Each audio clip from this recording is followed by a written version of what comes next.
out here at the goat pasture again. We've been kidding out. We started kidding out March 21st.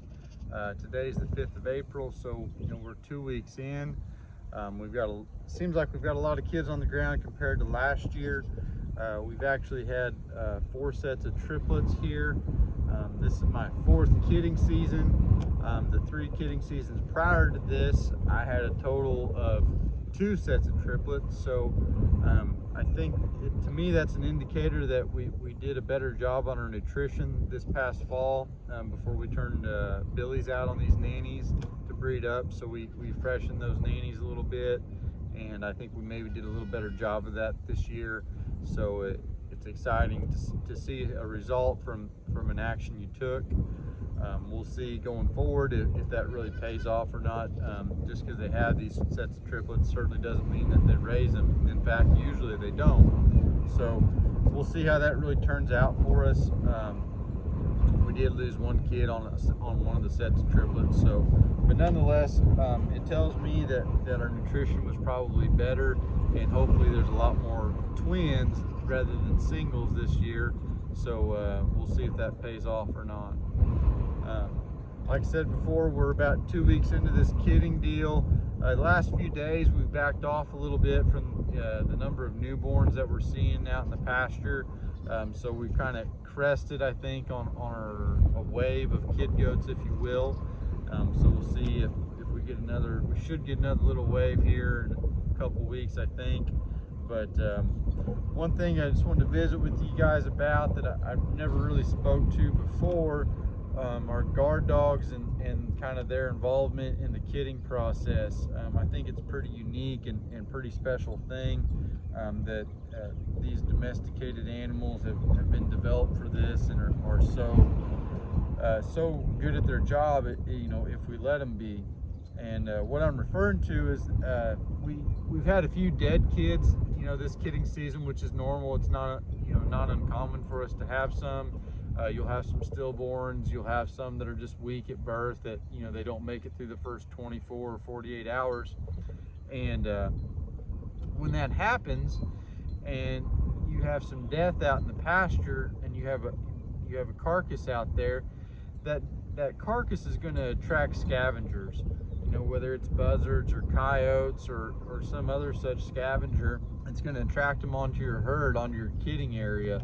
And that's generally not a good thing, because if they don't know about you already, they find out, when they come to that carcass, and there's a chance that if you don't get them ran off, that you're going to suffer some death loss from that, or additional death loss from that.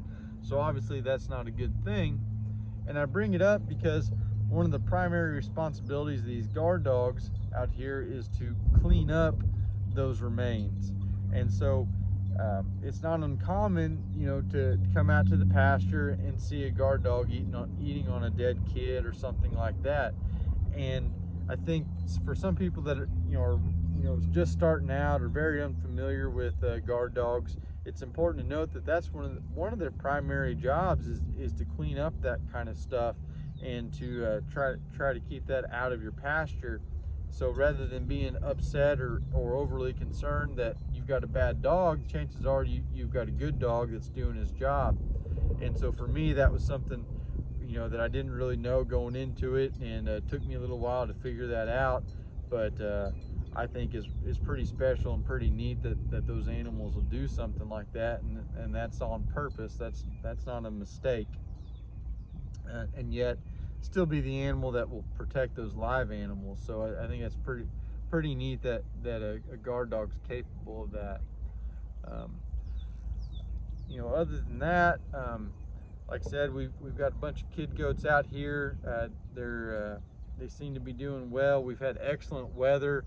I think we got rained on 2 days since we started kidding, but we were followed up with sunshine the next day. So we couldn't really ask for better conditions for these kid goats to be born into. They don't have any excuses, basically. So hopefully that helps us out. We've been on this paddock now since we started, or actually shortly before we started, so over 2 weeks. Probably would be sitting around 18 days. But like I've mentioned before on I think a couple of my other videos, we've just kind of let a back fence down, you know, every 5 to 7 days, and expanded this paddock that these goats are in. So started out at roughly 50 acres, and now they're on 100 acres, and that paddock has just expanded. You know, opening up new feed to those goats, and trying to get them to drift away from the original area that they were grazing on. So say all that, I'm hoping to maybe move these goats here in a couple days. It's pretty tough with these kid goats, so it'll be precarious to get them moved. Gonna have to move them and then really comb back through this pasture and really look for those animals. When we do that, I'll probably do it like we would if we were gathering goats to pin them. Probably do that first thing in the morning, more than likely, when those goats everybody's bedded down for the evening, and so all those babies and all those mothers should be right together on top of each other. And so it'll be an easier job of keeping everybody together and getting them pushed under the wire to a new spot. You know, we're in that fast growth time right now, being spring, and need to get off this grass that we're on right now. We've been here too long already as far as the grass is concerned. But as far as the goats are concerned, we needed to be here this long. So sometimes, you know, it's a balancing act between your forage and your animals, and you just got to make that call. So that's where we're at right now with the herd.